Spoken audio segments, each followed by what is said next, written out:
Our next speaker has a great story to tell. It's Traci Klein, and Traci serves as the executive director of True Justice, which is a similar organization to what Changing Destinies aspires to be. And she's held that role as executive director since 2015. Before her work at True Justice, Traci spent 13 years in the corporate world, helping national clients align their strategic goals. She's currently pursuing a master's degree in clinical mental health counseling at Liberty University, where she also earned her BA in psychology and Christian counseling. So with that, I'd like to welcome Traci Klein to come on up to the podium.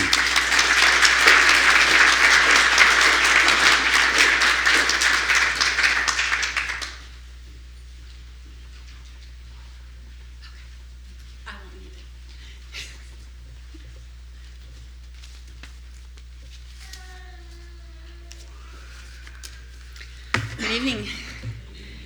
It's very nice to be here and among such dignified people that are passionate about trafficking and passionate about helping others. A lot of wonderful leaders in this area. It's so nice to meet you guys. Can't wait to talk to you more. But I'm very honored to be here. As Buck mentioned, my name is Traci. I am the executive director of True Justice. A little bit about what we are. We are a faith-based nonprofit that serves human trafficking survivors in eastern North Carolina. We have a safe house in New Bern, North Carolina that opened in 2017. And we also have an outreach center in Jacksonville, North Carolina. And we are currently working on plans to open our second safe house in Onslow County. So I've had the pleasure of doing this work for a little over 10 years. I absolutely love it. Couldn't imagine doing anything else. Hopefully God doesn't call me to anything else, but he might. But I love doing the work that we do, and it is an honor. We work a lot with law enforcement, social services. We do a lot of education and do the interdiction for the protection of children training. And it's just wonderful to work with survivors, witnessing their resilience. And I love that because survivors are resilient. And I'm deeply humbled that God will allow me to do this work. But my passion for this work is not just professional. It is a passion for me, and it is personal. There's a saying that oftentimes out of pain comes passion, and that's my story. There's a time in my life when I did not think that I was going to live to see any of my dreams come true. Like many survivors, my journey was a little bit different. It was filled with pain, with silence, and moments when I thought that I wouldn't live. And I would never make it. But as you've heard tonight and as you will hear, God is greater, right? And because of his faithfulness, I am able to stand here today. And that even in the darkest places, his light shines. So I know you've heard some statistics here tonight and about human trafficking.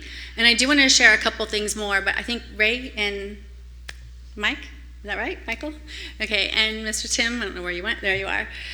One of the things that they said, and I thought is absolutely true. But who are the number one traffickers? And you guys are not allowed to say it. But you guys have already heard it in here tonight. So who is it? Family members, absolutely. Family members are the number one traffickers. So when we're talking about trafficking as a whole, 36% of traffickers are immediate family members. What do you think the number two traffickers are? Boyfriends, right? AKA boyfriends, right? So that's the number two traffickers. That's at 27%. And then we have 14% is employers, friends of family, and only 9% of traffickers are actually strangers. I love what you guys said earlier, as children, especially with social media. So I do a lot of education with schools too, and we ask the kids, so tell me, how long, when you meet somebody online, how long before they become your friend? The longest period I've ever heard anybody say was 2 weeks. That was the longest period. Immediately, they're friends immediately, within a day, within hours. So these people become their friends. These are scary statistics, and we have to keep that in mind that there is no perfect stereotype to who a trafficker is. It could be a friend, it could be a family member, it could be an employer, it could be anybody. Men traffic, women traffic, boys traffic, girls traffic. Anybody is vulnerable. some of us more than others. And my story is a testament to this. So I did not get to grow up in Eastern North Carolina. I say it took me 30 years to find paradise, but now I'm trapped with no plans to escape. But I grew up in Phoenix, Arizona, sunny Phoenix, spent my summers by the pool. We had a pool in our house, and my friends would come out, and we would just enjoy the pool and the weather, and life was good. And then until it wasn't. My parents divorced when I was 8 years old, and my dad moved out, and he bought another house.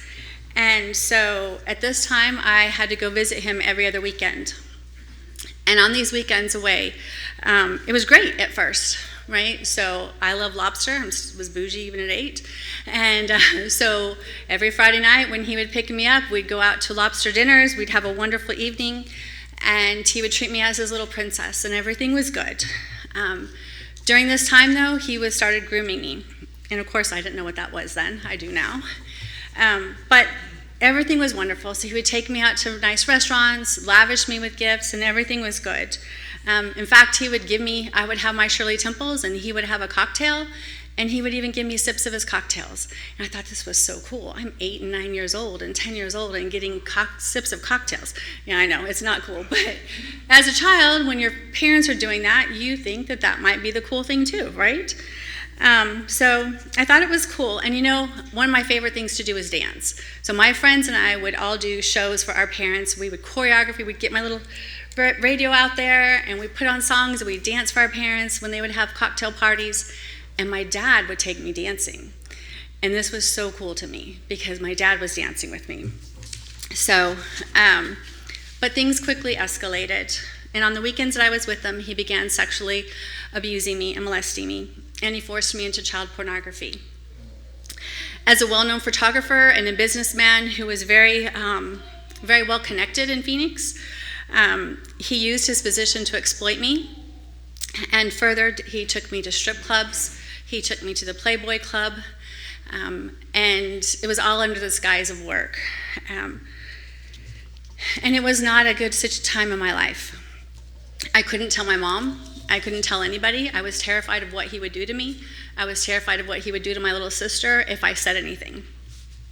This went on until I was in the 6th grade. After one especially brutal night, I told my mom that when I went home the next morning, I told my mom that I did not want to stay with him anymore. And she said, okay. She never asked a question.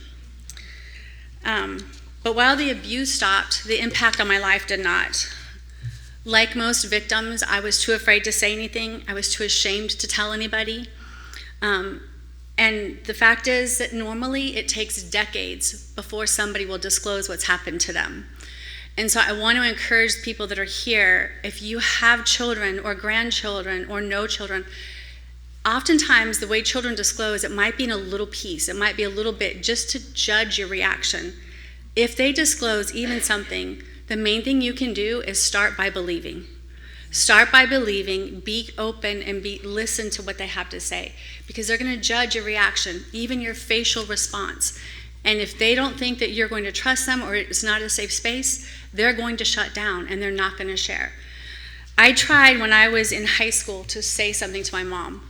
I don't remember the words that I used, but it wasn't much. And she said, "Traci, are you sure?" And I shut down and I never told her everything. I wish I would have. So the trauma that I carried shaped my entire teenage years, my early adulthood. I remember begging my parents to take me to counseling. I needed counseling. Now, what child, back then, I'm going to date myself, but back then actually wanted to go to counseling?